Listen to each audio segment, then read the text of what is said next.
विश्व वंदनीय तथागत सम्यक संबुद्ध महाप्रजापति गौतमी, सम्राट अशोक, विश्व रत्न बोधिसत्व डॉक्टर बाबा साहब अम्बेडकर और जिन जिन महापुरुषों ने, महानायिकाओं ने हमारे हक और अधिकार की लड़ाई लड़ी, उन सभी महापुरुषों को, महानायिकाओं को मैं त्रिवार वंदन करता हूं।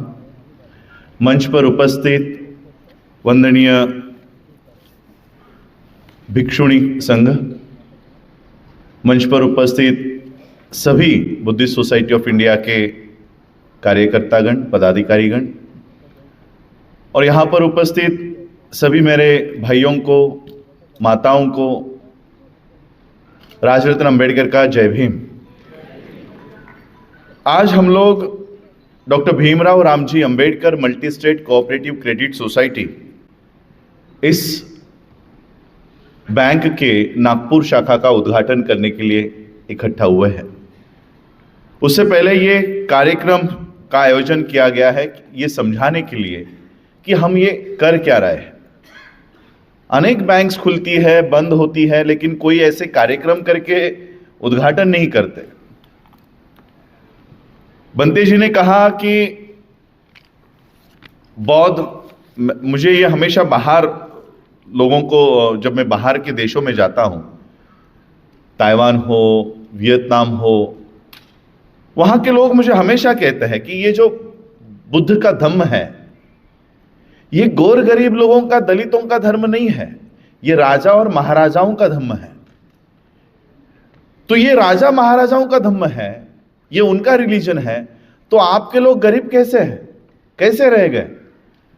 और ये बात हमेशा मुझे खटकती है कि ये राजा महाराजाओं का धर्म है, और सही में उस समय राजा महाराजाओं को वो शरण जाया करते थे इस बुद्ध के धम्म में। तो हम लोग गरीब कैसे हैं? हम लोगों को भी वो उस दिशा में हम लोगों को पहल करनी होगी, और तब जाके हम आज ये इकोनॉमिकल मूवमेंट को हम लोगों ने हाथ में लिया है। ये पूरी बात, जैसे आज ये हम लोगों ने कार्यक्रम की शुरुआत की, कॉन्स्टिट्यूशन का प्रिएम्बल हम लोगों ने पढ़ा। ये प्रिएम्बल, पूरा संविधान हम बायहार्ट नहीं कर सकते, पूरा संविधान हम रट नहीं सकते, याद नहीं रह सकता, इसलिए उसका प्रिएम्बल तैयार किया गया है कि संविधान का मुख्य उद्देश्य क्या है।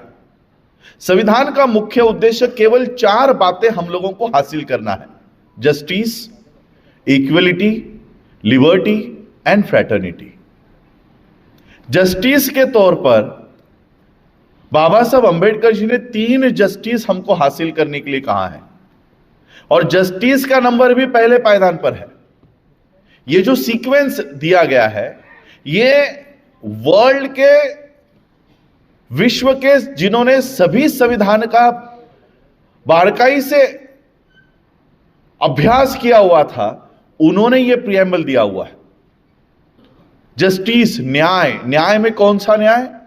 सामाजिक, आर्थिक व राजनीतिक न्याय। ये देश के प्रिएम्बल में जस्टिस पहले पायदान पर है। और इतना ही नहीं, बाबा साहब अंबेडकर जी का 26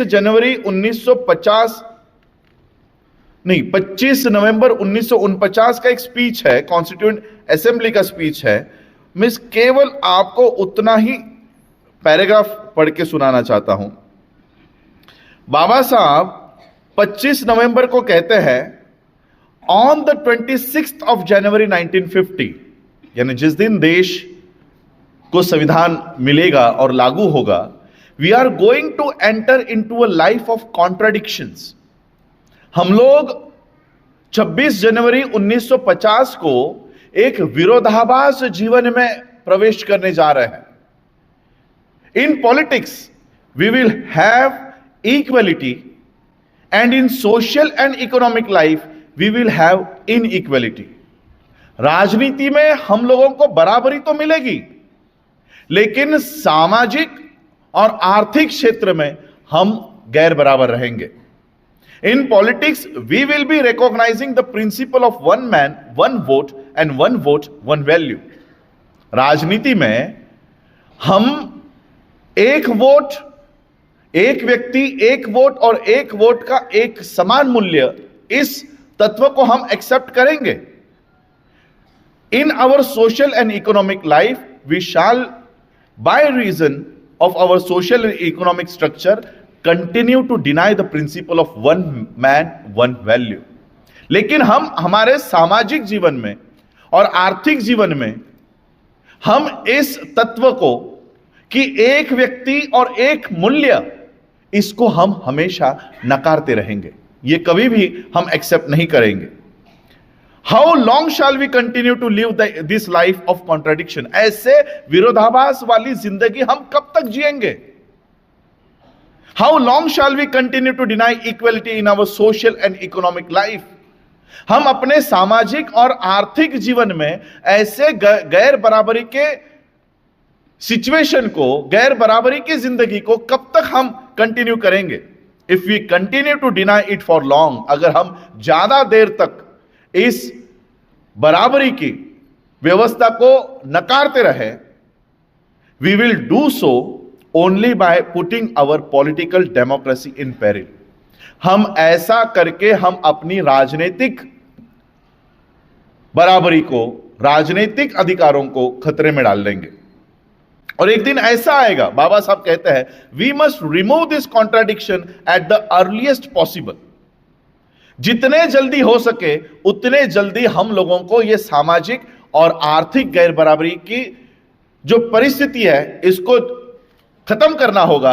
अन्यथा, और else those who suffer from inequality will blow up the structure of political democracy. अन्यथा अगर हमने ऐसा नहीं किया तो हम अपनी राजनीतिक आजादी को खो बैठेंगे। 25 नवंबर 1949 को संविधान जब बाबा साहब अंबेडकर जी ने दिया, 26 नवंबर हम कॉन्स्टिट्यूशन डे कहते हैं, 25 नवंबर को आखिरी सेशन हुआ और आखिरी सेशन में बाबा साहब ने यह चिंता जताई कि 26 जनवरी 1950 को जब ये देश में संविधान लागू होगा, तब हम एक विरोधाभास जीवन में प्रवेश करने जा रहे हैं। क्यों? क्योंकि राजनीति में तो हमको बराबरी होगी। नीतू अंबानी का वोट का वैल्यू और आपके वोट का वैल्यू सेम होगा।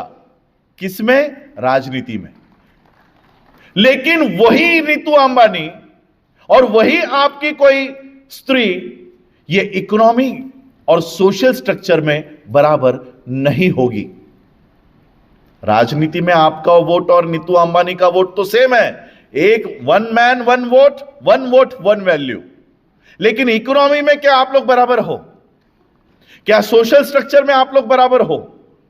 तो हमको जब तक हम ये सोशल और इकोनॉमिकल इक्वलिटी जब तक नहीं लाते,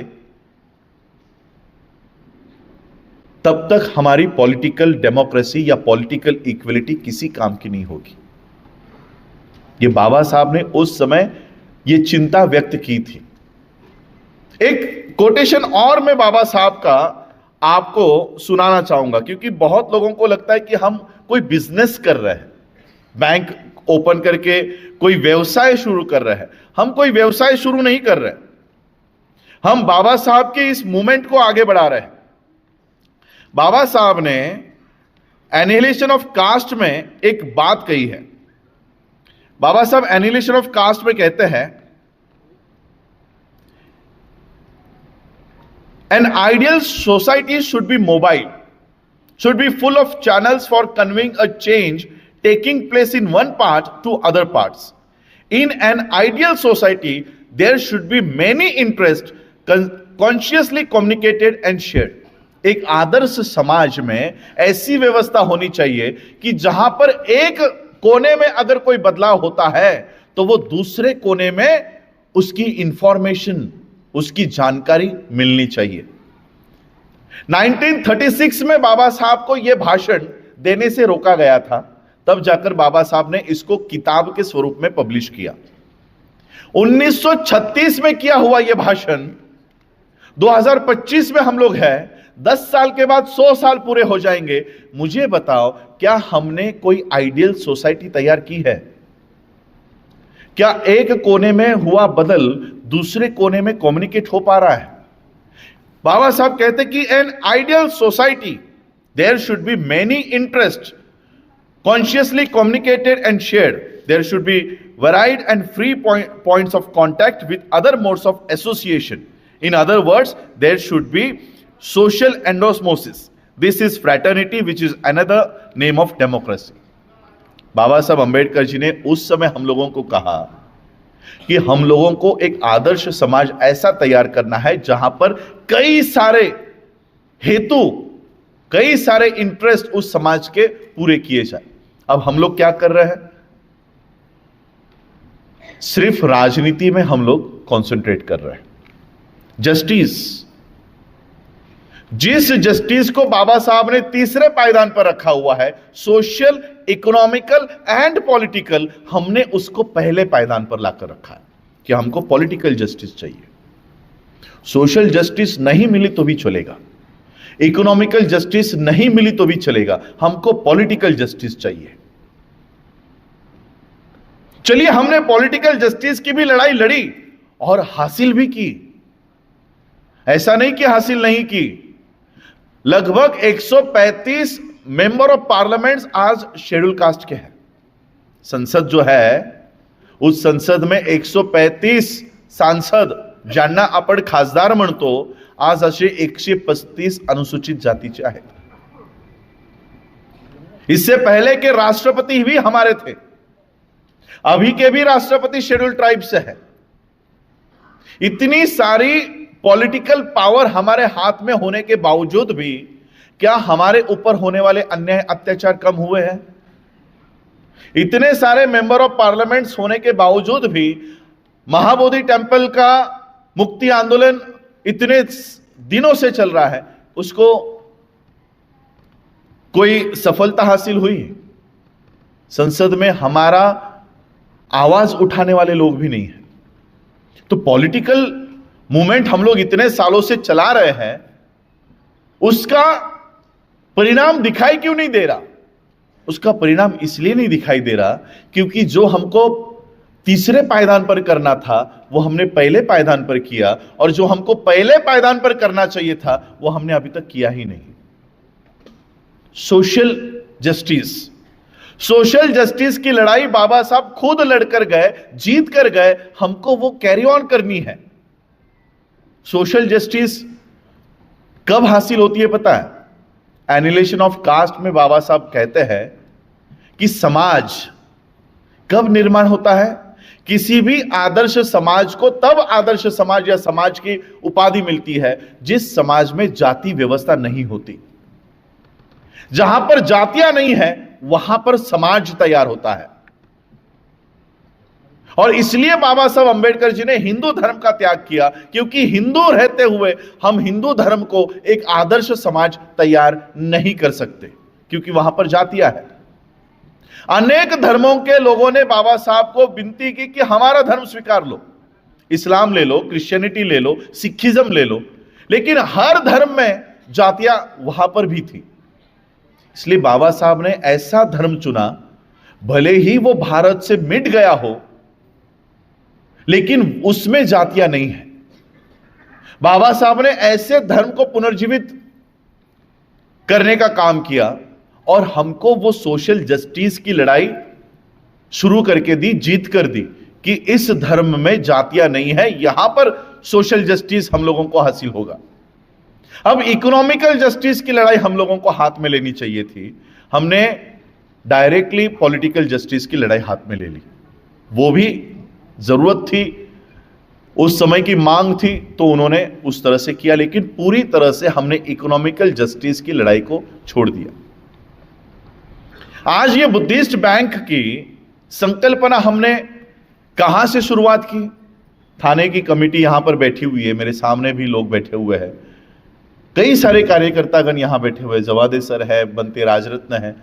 हर व्यक्ति ने घर घर जाकर लोगों को यह समझाया कि क्या कर रहे हैं हम लोग, क्यों करना चाहते हैं हम लोग। हमारा पहला उद्देश्य था, नागपुर में ही, यही नागपुर में ही ग्राम पंचायत ने रिजोल्यूशन पास किया कि सर आप अच्छा काम कर रहे हो, ये हमारे गांव की ये 60 एकड़ जमीन है, ग्राम पंचायत की जमीन है, ये हम आपको यूनिवर्सिटी के लिए देते हैं। बुद्धिस्ट यूनिवर्सिटी के लिए उन्होंने वो जमीन हमको दे भी दी।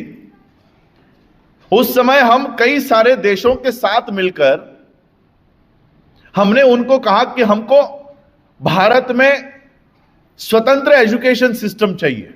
क्यों? क्योंकि हमारे बच्चे आज गुरु ब्रह्मा गुरु विष्णु का नॉलेज उनको पढ़ाया जा रहा है और कहीं ना कहीं वो अंबेडकराइट मूवमेंट से, बुद्धिस्ट मूवमेंट से उनको कट ऑफ किया जा रहा है।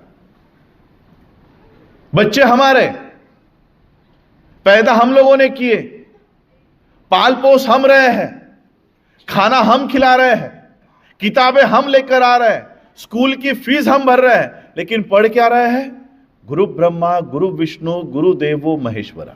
अभी 2 दिन से बच्चों को अगर लड़की है तो राधा बन के बुला रहे हैं, अगर लड़का है तो कृष्ण बना के बुला रहे हैं। बच्चे हमारे हैं, कल्चर में किसके जा रहे हैं? बाबा साहब अंबेडकर जी ने उनके कोटेशन में यह क्लियर कर दिया है कि इस देश में केवल 2 ही कल्चर है, तीसरा कल्चर नहीं है। बाबा साहब ने कहा कि history of India is nothing but a moral conflict between Buddhism and Brahmanism. Bharat का इतिहास दूसरा तीसरा कुछ नहीं है, केवल बौद्ध धर्म और ब्राह्मणी धर्म में नैतिक संघर्ष है। ये यही संघर्ष चल रहा है। ये यहां पर कोई बीजेपी कांग्रेस की लड़ाई नहीं चल रही है। मेन झगड़ा बुद्धिज्म और ब्राह्मणिज्म का है। इस झगड़े से हमारा ध्यान भटकाने के लिए ये नॉन इश्यूज को टीवी पर दिखाते रहते हैं। मोदी अगर नालायक है तो राहुल गांधी ही लायक है, अगर राहुल गांधी नालायक है तो मोदी लायक है। हम लोगों को ऐसे फेक झगड़े में उलझा कर रखा हुआ है। मैं यही कहता हूं, ये फेक झगड़ा चल रहा है। फेक झगड़ा हमको दिखाते हैं ताकि हम अपना असली झगड़ा ना देख सके, असली युद्ध कहां चल रहा है वो ना देख सके, असली संघर्ष क्या चल रहा है ये ना जान सके। इसलिए हमको एक फेक झगड़ा दिखाया जाता है, मोदी वर्सेस गांधी। और इसलिए आज हम ये डाइवर्ट नहीं हो रहे। आज आप लोग जो यहां पर बैठे हो ना, 2 ही कल्चर है, या तो बुद्धिस्ट कल्चर या तो ब्राह्मणिकल कल्चर। और आप इंक्लूडिंग मी, इस छत के नीचे जितने भी लोग हैं, हम सभी लोग ब्राह्मणिकल कल्चर को मजबूत कर रहे हैं। सभी लोग, हम सभी लोग ब्राह्मणिकल कल्चर को मजबूत कर रहे हैं। बच्चे हम पैदा कर रहे हैं, उनको दे रहे हैं, लेके जाओ कांवड़ यात्रा के लिए।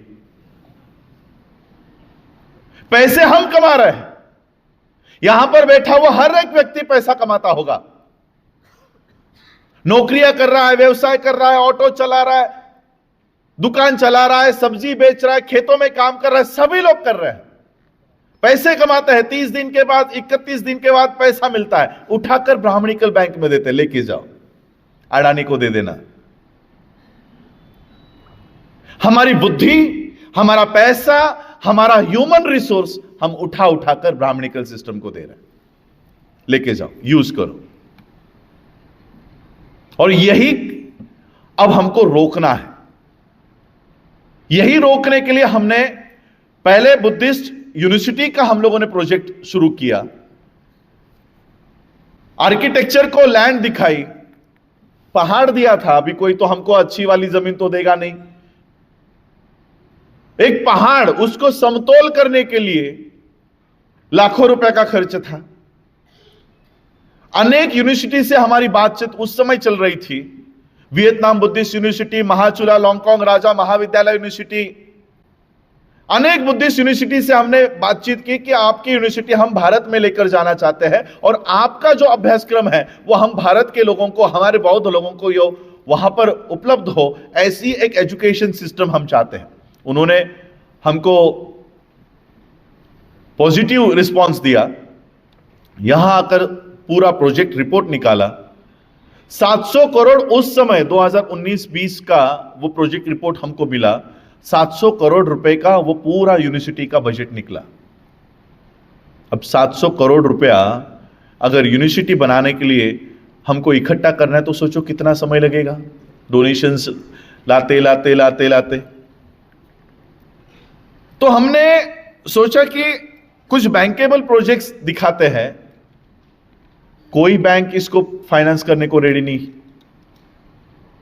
तो हमने सोचा कि अगर यूनिवर्सिटी का प्रोजेक्ट हमको करना है तो हमारे लोगों के पास पैसे हैं लेकिन वो किसी और के बैंकों में पड़े हुए हैं। तो सबसे पहले तो हमको अपनी बैंकिंग सिस्टम खड़ी करनी होगी। ये बैंक, जैसे बंते जी ने कहा कि आपको कल्चर के लिए, एजुकेशन के लिए काम करना होगा, आप उसके लिए भी काम करना। हम उसके लिए भी नहीं, उसके लिए ही काम कर रहे हैं, उसी के लिए काम कर रहे हैं। कल पूरा दिन में नागपुर के विविध विहारों में था। आपने कभी भी हमारा शेयर होल्डर का कैंप रेलवे स्टेशन पे देखा है क्या? कभी किसी एसटी स्टैंड के बाहर देखा है क्या? हमारे जितने भी शेयर होल्डर के कैंप चल रहे हैं ये केवल बुद्ध विहारों में चल रहे हैं।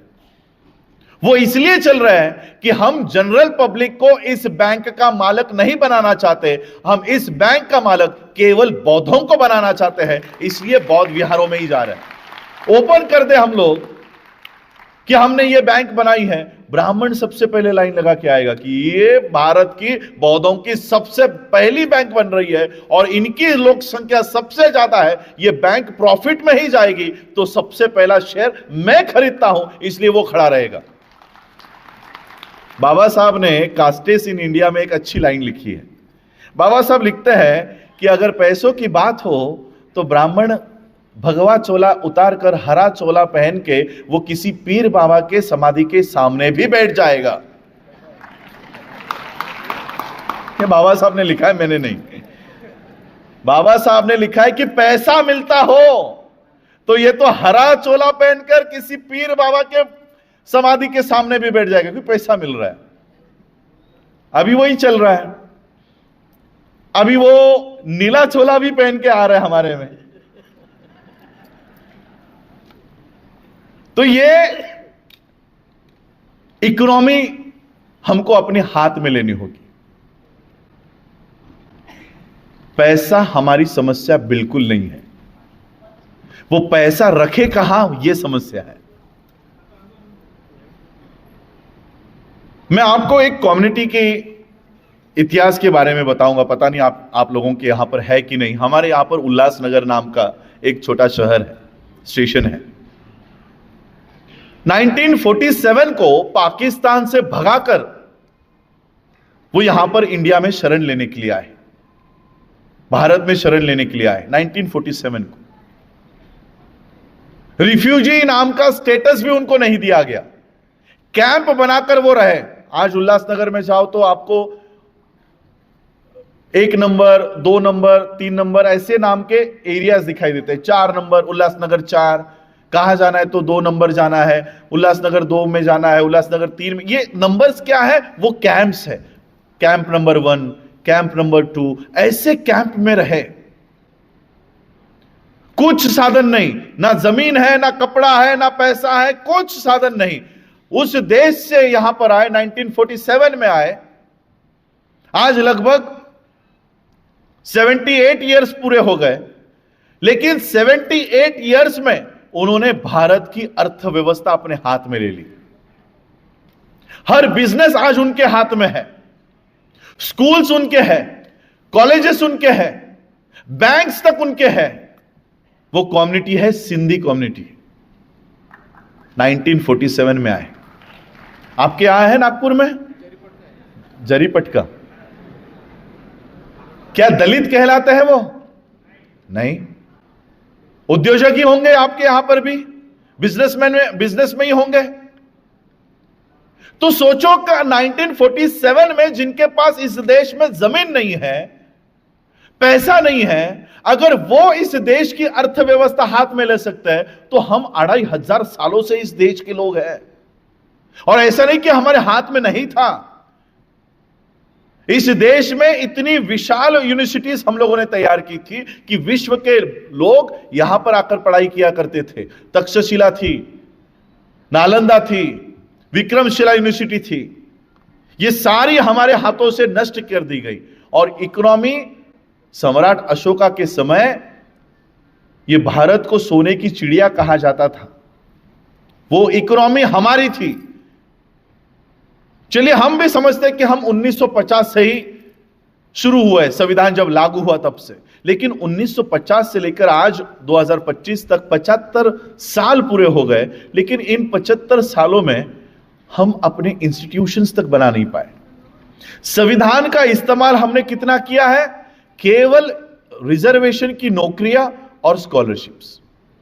इसके अलावा संविधान से हमको कोई लेना देना नहीं। सिर्फ नौकरियां ले रहे हैं और स्कॉलरशिप ले रहे हैं। यही कोऑपरेटिव एक्ट इसी संविधान में है। बाबा साहब ने यह एक्ट क्यों बनाया? क्योंकि हम सभी लोग 100 करोड़ 200 करोड़ 10 लोग मिलकर उद्योग व्यवसाय खड़े कर सकते हैं, ऐसी कैपेसिटी हमारी नहीं है। फिर क्या कभी भी हम लोग बिजनेसेस में नहीं आए, उद्योजक नहीं बने? अगर हमारे पास पैसा ही नहीं हो तो हम उद्योजक कहां से बने? इसलिए बाबा साहब ने एक एक्ट तैयार किया कि हम एक दूसरे का सहकार्य करके ये काम कर सकते हैं, कोऑपरेशन करके कर सकते हैं। ये कोऑपरेटिव एक्ट बाबा साहब ने बनाया। ये कोऑपरेटिव एक्ट का पता है आपको, भारत में सबसे ज्यादा इस्तेमाल, सबसे ज्यादा बेनिफिट इस कोऑपरेटिव एक्ट का कौन कर रहा है पता है? शिंदे सर, शरद पवार। बाबा साहब ने आपके लिए बनाया की हमारे पास इतना कॅपिटल नाही है, भांडवल नाही आमच्याकडे, मग आम्ही कुठून आणायचं?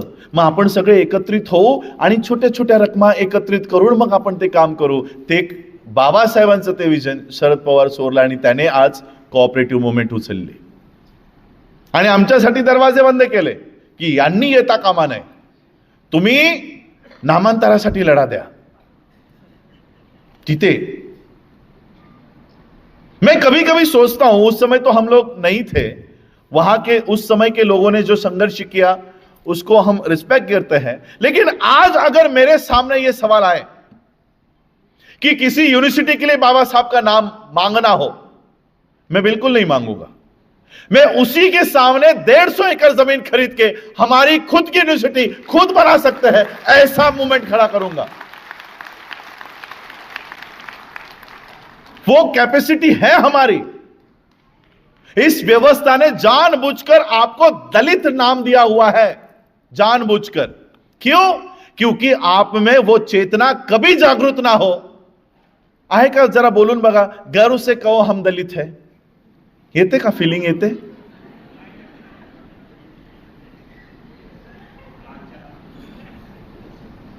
वो जानबूझकर आपको यह नाम दिया गया है कि ये दलित है। What do you mean by Dalit? Broken people, उद्ध्वस्त झालेली लोक, पिचलेली लोक, दबलेली लोक। म्हणजे तुमच्यामध्ये ती जागृती कधीच निर्माण होऊ नये की आम्ही स्वतःच्या बँक उभ्या करू शकतो, आम्ही स्वतःचे विश्वविद्यालय उभे करू शकतो, आम्ही स्वतःचे चॅनल उभे करू शकतो। ही जागृती तुमच्यात कधीही निर्माण होऊ नये याकरिता ही सगळी नावं तुम्हाला देऊन ठेवलेली आहे। आणि म्हणून बाबासाहेबांनी आम्हाला बौद्ध केलं की व्यवस्था कधीही तुम्हाला वर उठू देणार नाही। बाबासाहेबांचे बुद्धिस्ट असल्याचे स्पीचेस तुम्ही कधी वाचा। याच नागपूरमध्ये दिलेलं भाषण आहे 15 ऑक्टोबर 1956 आणि म्हणून आम्हाला त्या दिशेने आता आम्ही मार्गक्रमण करत आहोत। ही जी बैंक आम्ही निर्माण केलेली आहे, इस बैंक के माध्यम से केवल बैंकिंग का व्यवसाय हम लोग शुरू नहीं कर रहे हैं, बुद्धिस्ट मूवमेंट को हम खड़ी कर रहे हैं।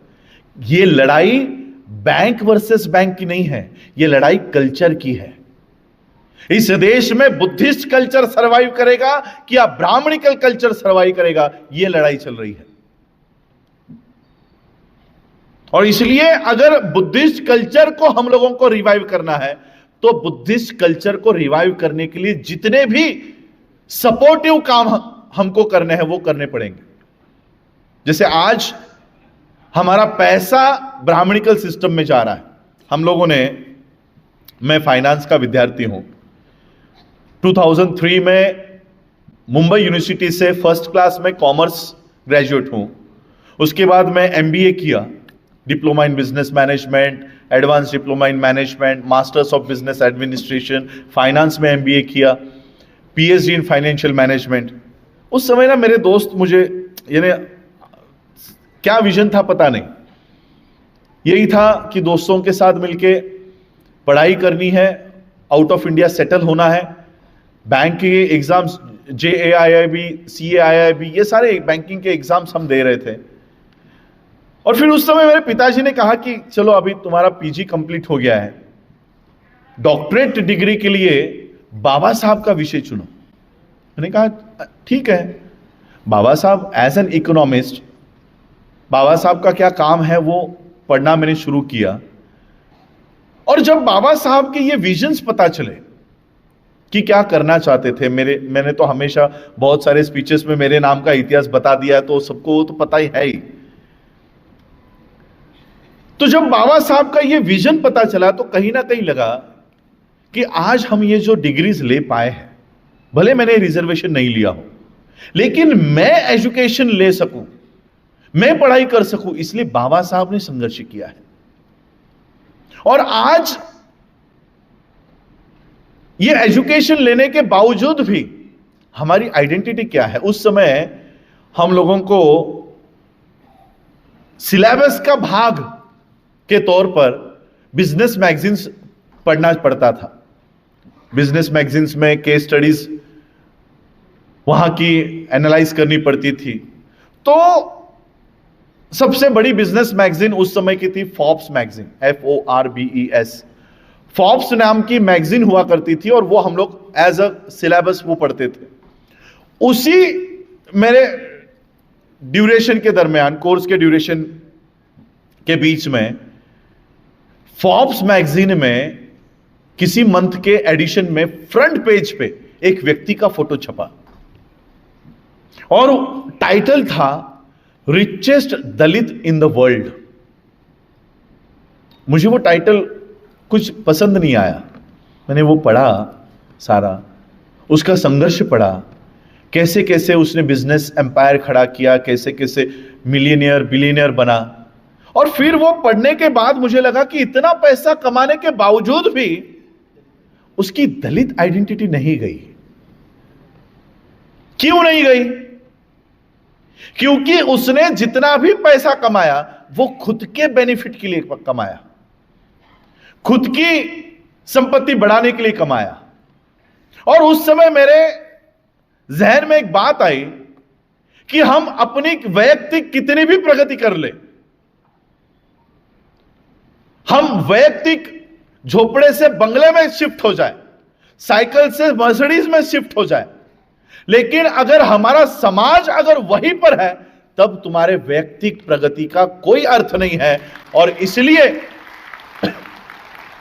मैंने उस समय निर्णय लिया कि आज जो पढ़ाई से ज्ञान जो हमको हासिल हुआ है, इस पढ़ाई का इस्तेमाल अगर मैं अपने ही परिवार के लिए करता रहूं तो मेरी भी पहचान क्या होगी? दलित। ये दलित लोग हैं।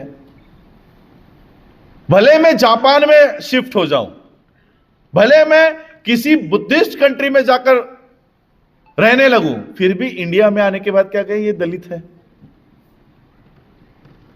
यही अभी का उदाहरण ले लो, सुप्रीम कोर्ट के चीफ जस्टिस बनने के बावजूद भी उनकी दलित आइडेंटिटी नहीं जाती। सारा मीडिया यही छाप रहा था कि फर्स्ट दलित चीफ जस्टिस। और इसलिए हमारे पढ़ाई का इस्तेमाल जब तक जिस समाज में हम पैदा हुए हैं उसको अपलिफ्टमेंट के लिए नहीं इस्तेमाल में होता, तब तक हमारी पहचान नहीं बदल पाएगी। और इसलिए मैंने उस समय निर्णय लिया। मेरे दोस्त उस समय कहा करते थे, अरे इतनी अच्छी नौकरी तुझे मिल रही है, हमसे अच्छा पैकेज मिल रहा है, हमसे अच्छा पैकेज मिल रहा है, तो क्यों एक्सेप्ट नहीं कर रहा? कहां पर लोगों को समझाने के लिए जा रहा है? मैंने कहा ठीक है, मुझे ये नहीं एक्सेप्ट करना जो डीएनए हमारे शरीर में है। बहुत लोगों ने मुझे सवाल भी किया कि बहुत लोगों ने हमको धोखा दिया, किसी ने चैनल बनाया, किसी ने बैंक खड़ी की और फिर वो भाग गए। मेरा इंटेंशन प्योर है।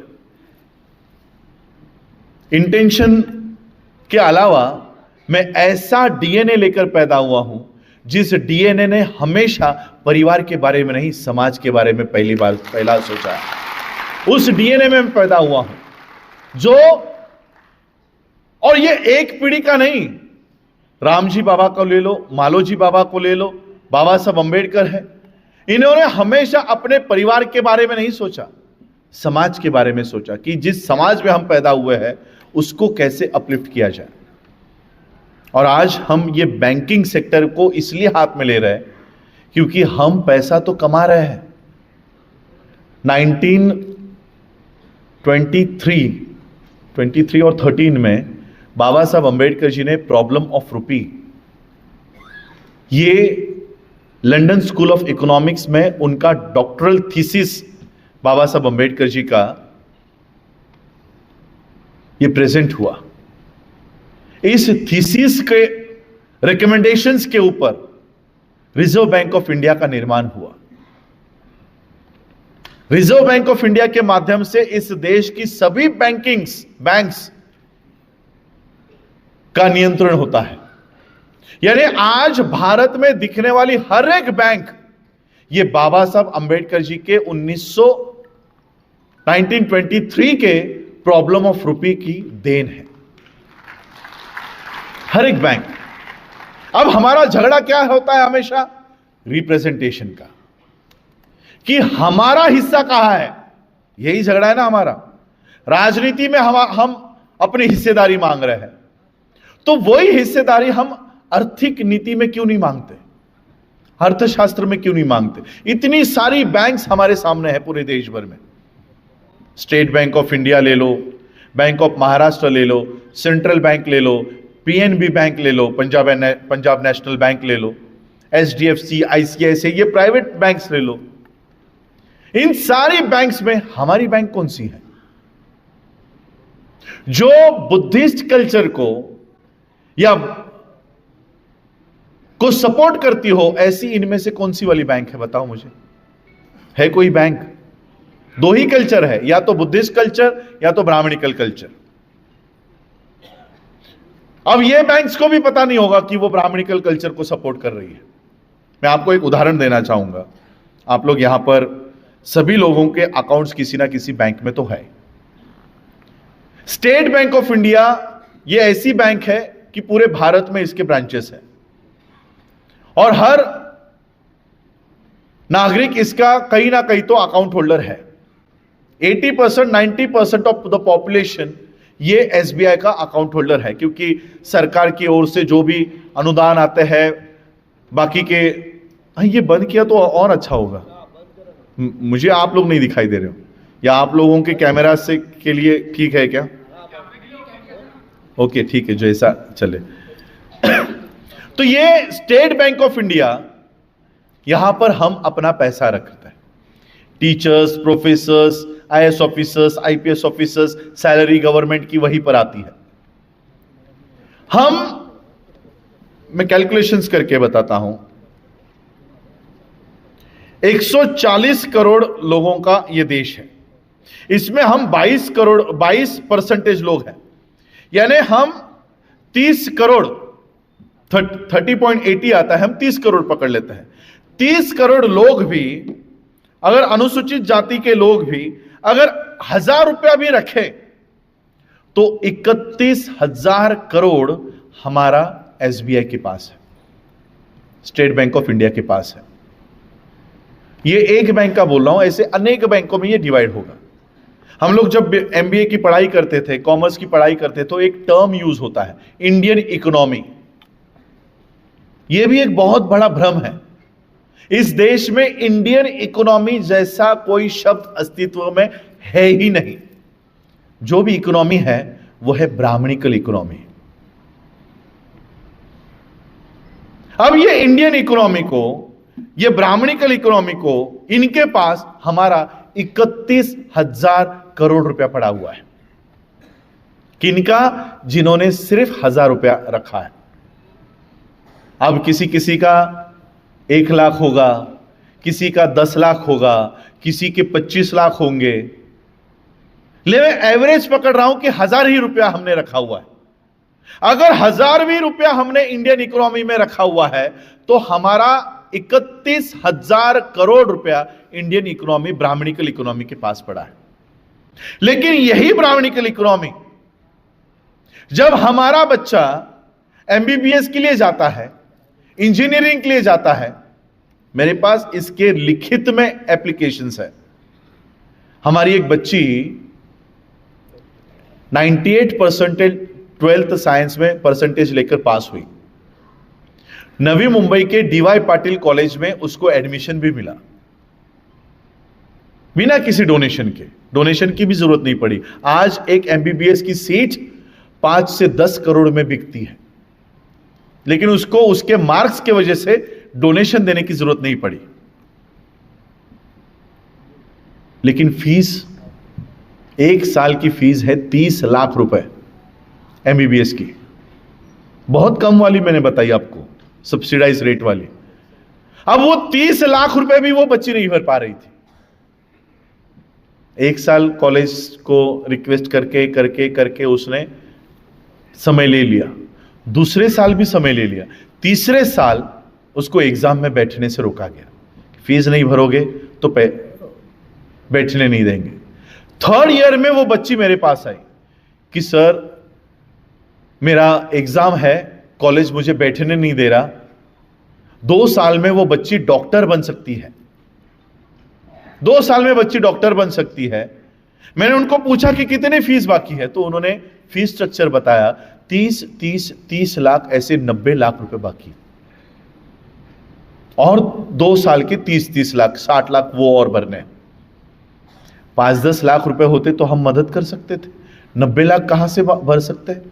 मैंने उनको पूछा कि गवर्नमेंट ऑफ इंडिया का एजुकेशन लोन स्कीम है, जिसमें पूरा एजुकेशन होने के बाद बच्चे की जब नौकरी लगती है तब वो इंस्टॉलमेंट्स, रीपेमेंट का शेड्यूल शुरू होता है। मैंने कहा इस स्कीम में आप क्यों नहीं पैसे लेते? उन्होंने मुझे स्टेट बैंक ऑफ इंडिया का लेटर हेड दिखाया, जिसपे स्टेट बैंक ने लिखा था की तुमच्याकडे तारण ठेवण्यासाठी काही नसल्यामुळे आम्ही तुम्हाला लोन देऊ शकत नाही।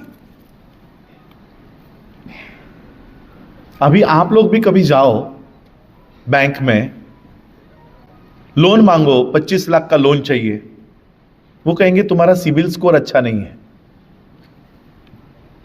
लोन देते समय आप लोग इनएलिजिबल हो जाते हो, ये डॉक्यूमेंट नहीं। लेकिन पैसा रखने के लिए जाओ, वो कभी नहीं कहेंगे कि आप इनएलिजिबल हो, दो, आने दो।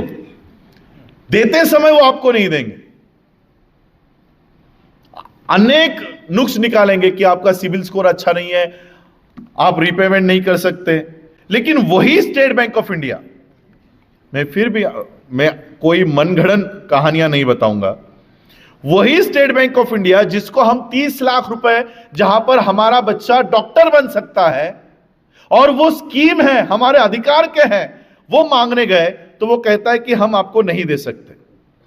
लेकिन वही SBI, Adani SBI loan wave of, ये कुछ टर्म्स है जो गूगल पे डालने के बाद हर पेपर की न्यूज आ जाती है। द हिंदू नाम का इंग्लिश पेपर है, बिजनेसमैन्स ये पेपर पढ़ते हैं। द हिंदू का 29 मार्च 2022 को ये न्यूज है कि स्टेट बैंक ऑफ इंडिया ने अडानी के 12,770 करोड़ रुपए का लोन माफ कर दिया। क्यों? क्योंकि वो नवी मुंबई का एयरपोर्ट बना रहे हैं, राष्ट्रहित का काम कर रहे हैं, अच्छा काम कर रहे हैं, इसलिए हम उनका 12,770 करोड़ का लोन माफ कर देते हैं। जहां पर हम 30 लाख रुपए का लोन मांगने जाते हैं तो एसबीआई कहते हैं कि तुम्हारे पास कुछ नहीं है, हम आपको लोन नहीं दे सकते। वहीं पर एसबीआई अडानी का ये लोन माफ कर रही है। ये तो एक ही बात है, एक न्यूज है, ऐसे कई सारी न्यूज है। पूरा मिलाकर एक न्यूज है कि लगभग अभी तक उनके 35,000 करोड़ रुपया माफ किया हुआ है एक बैंक ने। बाकी पता नहीं और बैंक्स में से कितने लोन माफ हुए होंगे। अब एक सादा सिंपल लॉजिकल क्वेश्चन मैं आपको पूछता हूं।